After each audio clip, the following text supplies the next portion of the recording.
Yo, what's up guys? It's Talon. Today we're going to be talking about how we got GM 31 marks in 103 games, so 102 games we got GM.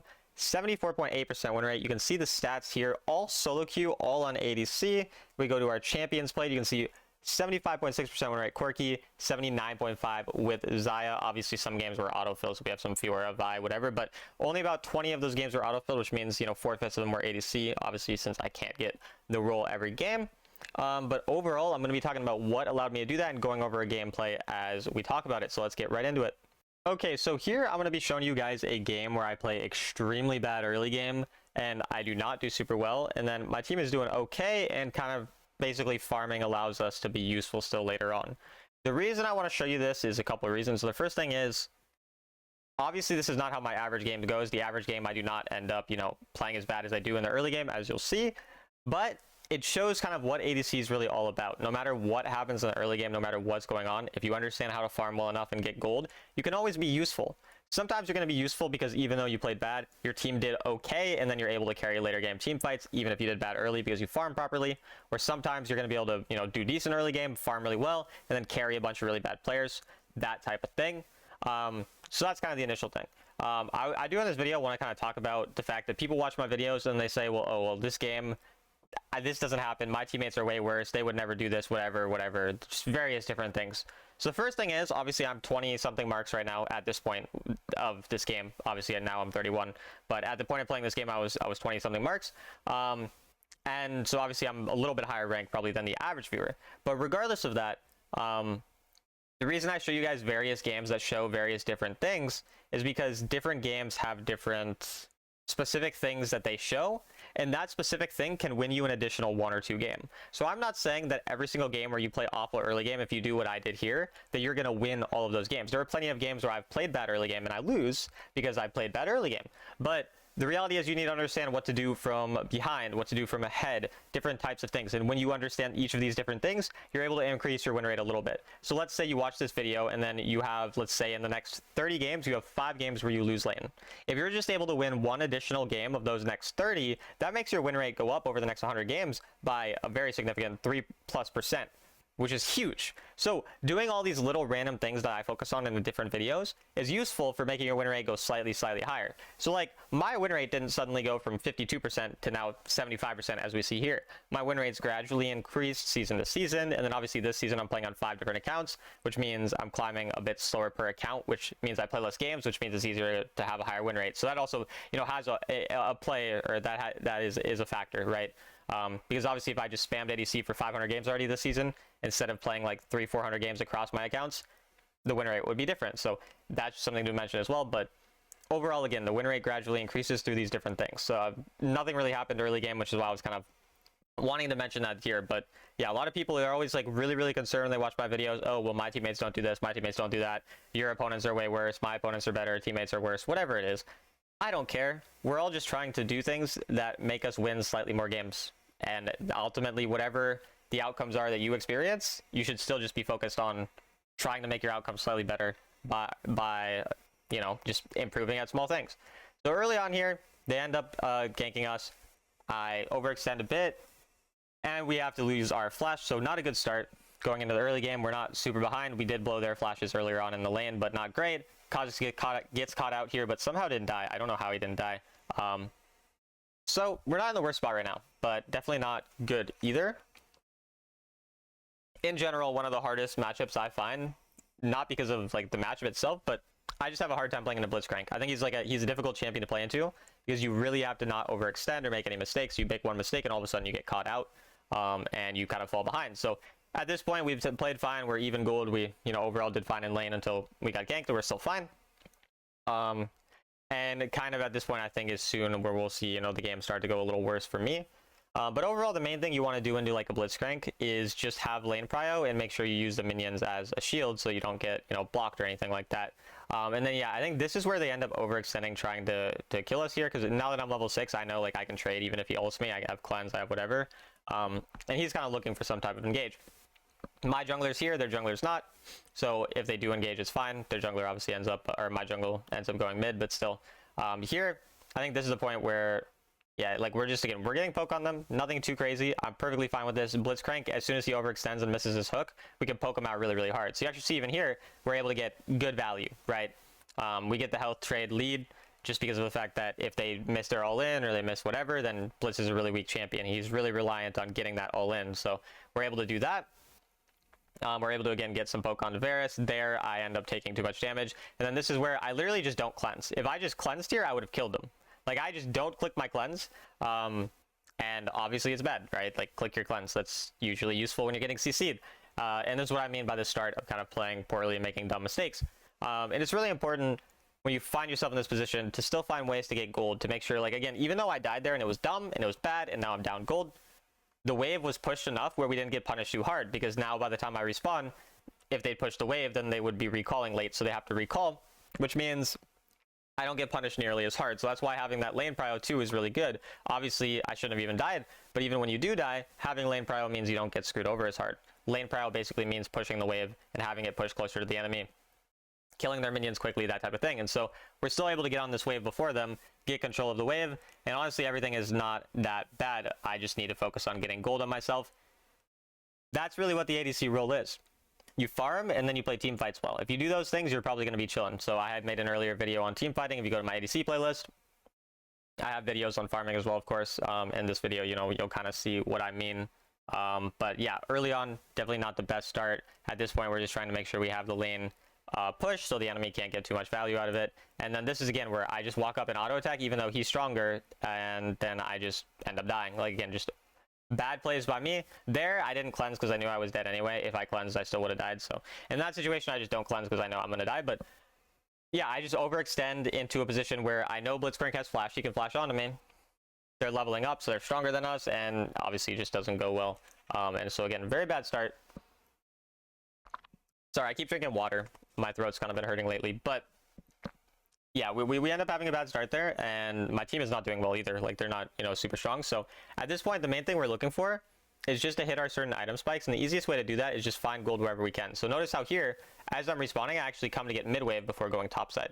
It's just an additional little bit of gold I can get here just by getting this mid-wave, and I almost get the kill on Syndra. I think I end up making it so it's Syndra dies to the Galio, and it's just a simple rotation. Like, that top lane wave, I wasn't going to get there right away anyways, so I might as well go for this mid lane wave, and then this allows me to actually make Varus die as well. So the first little thing, again, that you can see just in terms of coming back or just farming in general, even if you're ahead, even oftentimes after you respawn or after you recall, you can go through mid wave initially if the top lane wave is already pushing. So since my top lane wave was pushing into the enemy, I had time to end up squeezing out some additional gold from the mid lane, and this already increased my gold a bunch. I got the mid turret, I got 2 assists. Unfortunately, didn't get the kills, but still got the assists there. And overall, I'm in a great spot. And then again, I go here, and I want my Janna to just walk up and help me hit turret. She doesn't. I was tilted at this point, honestly, and so I keep hitting it anyway. If my teammate goes, I'm happy to hit it, but I go and kill myself. Like, I end up dying here, just because I overextend when my teammate didn't want to come. I wanted my teammate to come. If he came, I think we could have squeezed the turret out, but the tilt made me do it anyway, even though he didn't follow. And one of the main things that people have a problem with in solo queue is doing the right thing, or what they think is the right thing, when their teammates don't follow, when they know it's the wrong thing if my teammates don't follow. Like, that play has a 0% chance of working if my Janna doesn't follow. And so when I see my Janna not following, I should leave right away, even if I'm annoyed at it, right? But again, out of tilt, sometimes it happens. I end up going forward, I die, it's bad. However, we got a lot of gold out of that situation, so I'm only down 400 gold despite being 0-3 into the virus, or Varus. I don't know why I said virus. Into the Varus, and so really not the end of the world. And again, even here, you're about to see. So why do I go for this turret? I know that their jungler could be here. I see that their top lane or their ADC is coming. I already pushed the wave, and I'm behind a lot. So if I end up dying, I don't actually care that much. It doesn't do that much negative, because if the enemy come into the top wave and try to get the turret, they're going to get it anyway, because my team's on the other side of the map. And so I'm just gonna see if I can squeeze some damage on the turret and get it. And if I get Nocturne ulted or I die, like, it's not really a big deal. Now, I'm not saying I was keeping track of this in this situation. In this situation, I again was tilted, and I just walked up, to be clear. But in my eyes, this doesn't lose me that much compared to what I would lose anyways from dying when I'm 0-3, and I'm fine with just going and getting waves wherever I can as an ADC who's kind of in this position. And again, my teammates are doing well enough. They're not doing super well. They're not doing super bad. It's a pretty even game if we take out like what I'm doing, right? And these types of games, I'm just looking for gold wherever I can get it. So again, I respawn. By the time I respawn, this top wave is free for me. They're not able to get much more than that one top turret. And now again, all I do is I let the enemy fight. I let them group. I just go topside. Like, I don't care. They just spent a lot of resources topside to kill me. Now they're fighting mid lane. I'm just going to focus on top. And every once in a while, your teammates win these fights. Usually, you know, it's pretty often they win these fights. Pretty often they lose them. It's a pretty random outcome, frankly. That's how solo queue fights are. In this case, my team wins it, and now I'm able to get a bunch of gold out of it, and it's a really, really good scenario. Let's say I went and grouped with my team here. The exact same thing would have happened. We maybe kill one more person, but now we don't get a turret. I don't get a wave. I don't get all these different things out of it. So, again, I'm not claiming I'm the sole reason we win this game, because I'm not. But even when I fall behind, I'm just looking for as much gold as possible, which allows me to come back way easier. So I get that top lane wave, that top lane turret as my team is fighting, and I get more gold than any of my teammates got out of that play, except maybe my Galio. He got a triple kill, but pretty close even then. I get another mid wave after getting the camp, and I'm hitting 2 items by second dragon, which is completely reasonable pacing.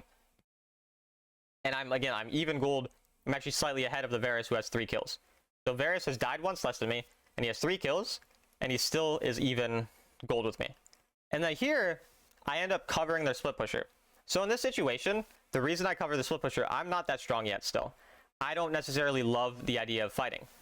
So if I see an opportunity to create a 4v4 and then just 1v1 someone on side lane, I'm going to do that because I just get free gold here. So again, I'm just getting free gold out of this situation while my team fights. My teammates are the stronger ones. I'm not that strong. So there's a decent chance they win the fight. And I'm just going to cover the side lane and just get some gold there. Not the end of the world.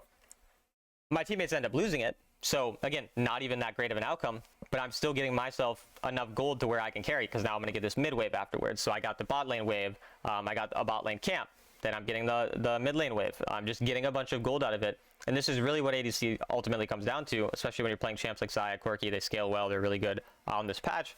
You just get as much gold out of the situations as possible. You don't even have to contest Baron. If the enemy did first Baron here, I could just go topside and get more gold, because first Baron only lasts 1 minute and 30 seconds. It's not going to get a bunch of value. Now, the enemy don't even go for it, but if they did, that's what I could have done. You just squeeze gold out of every scenario you can. When you're behind, you don't need to fight 24/7. You just look for the gold. I'm just looking for bot lane. I'm going bot lane because I know there's a wave here, and obviously I'm seeing if I can get the kill on them. But even if I can't, I get more gold. Just constantly looking for gold. Now I have the second most gold in my team. I'm 0-4. I almost died there to Blitzcrank. That was scary. But I'm 0-4. And we're still able to get, you know, decent situation in terms of gold. And then if the enemy overextend, I have enough damage to kill them. And so they make one silly mistake. We catch them out. My teammates do a good job of following. And all of a sudden, we're looking like we're in a really good spot because we're able to get the Baron. Still not in an insane gold spot. But again, just enough to the point that I'm able to fight. So now, like, I'm starting to hit my power spikes. I'm almost on my 3rd item. This is when I start to shift my mindset. I'm no longer going to 24/7 farm. I'm hitting, especially 3 items for Xayah feels really, really good with Navori, which you see I can find on, I wanted to find the top wave, but I couldn't because my teammate was going there. I'm really strong now. Like, this is when I want to fight. And so you just need to understand when your champion wants to fight and not do too much to fight before that. Because now, again, I'm up over 1k gold on the Varus. I'm trying to get these final camps so that I can get towards the Navori. And then we look to actually group and fight with our team. Again, we have videos on how to fight. And then this is a situation where there's just random situations. The enemy overextend, and because I'm fed enough, my damage is actually really, really high, even though it shouldn't be that high given my scoreline. And then we're able to get a nice little triple kill. Nothing too crazy there. We're patient with the feathers. We waited for the enemy to come into my team to try to kill my Janna. And then we get an insane feather pull that completely turns my game around to the point that I'm super, super fed. And again, continues to snowball because that triple kill leads to multiple turrets with the Baron as well. I believe mid lane inhib as well. And now my gold is it's skyrocketed. Like, I'm absurdly fed at this point. I believe after this inhib, I'm like even gold with my Kha'Zix, who is the most fed person in the game. Here I try to kill the Syndra. I do not do it successfully, but we tried, and that's what matters. And then Kindred ult. It's honestly a little over, or not Kindred, Nocturne ult. But he does kill my Galio. Either way, we're hitting our Navori. I'm almost at Mortal as well. So you see, now what do? I just go and farm my teammate's entire jungle. Like, I don't care. The red buff goes to everyone at this point in the game. I can farm this stuff because I know I'm going to carry with 4 items. I might as well try to hit 4 items. So all I'm doing is I'm searching for 4 items. I'm going all of the bot camps, and then I know if I get 1 mid wave, I get 4 items. And so that's all I'm looking for. Just hit that mortal reminder, and then my damage is going to be absolutely insane. So this is the way that you can still be useful, again, even if you don't play well early. And if I do play well early, I'm still doing the same thing. I'm just going to hit the spikes quicker and be able to fight more often. But ultimately, we want to recall, get our mortal reminder, and then get ready for this dragon fight, which can kind of decide the game. And yeah, at this point, when it comes to team fighting now, just make sure that Blitzcrank doesn't one-shot me, hook me and I get one shot. Make sure I'm aware of Nocturne ult, and we're pretty chill. I really like Gale Force on Xayah, by the way, because you already have a built-in stasis with your ultimate. So Gale Force, actually, I love this enchant. And then you're going to see here, we're going to find a nice angle onto the Xayah. We Gale Force her to kill her. And then I'm able to go on the Varus right after. And then, yeah, pretty straightforward. Nothing too complicated. We farm properly. We get strong enough, and my attack speed is 1,000,000 a second. I get a little overzealous there, and I ult when I didn't need to ult. But at this point, everything we have, we have the lead. We have all the items. I do an insane amount of damage. And so if the enemy overextend, if they do anything, I'm able to one-shot them. Just make sure I cleanse if I get Blitzcrank hooked. And we're mostly chilling. Nothing too dangerous of the enemy here. Nice feather pull. Now we know Blitzcrank hook is out as well. We can just go to do an insane amount of damage to him. And then just look at this damage. Like, again, obviously, we're on their base. The game's mostly over. But still, like, this champion's damage at that point is insane. We get the little E flash. And we end the game, and I end up getting MVP. Again, I don't actually think I was the MVP of this game, but it allows you to again, you get extra fortitude when you get, you get MVP or you get S rating or you get whatever. So this just farming playstyle as well, it makes it useful for getting, like, I'm S rating better than 95.8% of players, and I did not play that well. Just because, again, of a lot of these simple things, it looks like we were, that was what got us to 29 marks. But yeah, I just wanted to show you guys this video. Should talk about, the fact that we got 75% win rate GM with ADC. Hope you guys enjoyed, and I'll see you in the next one.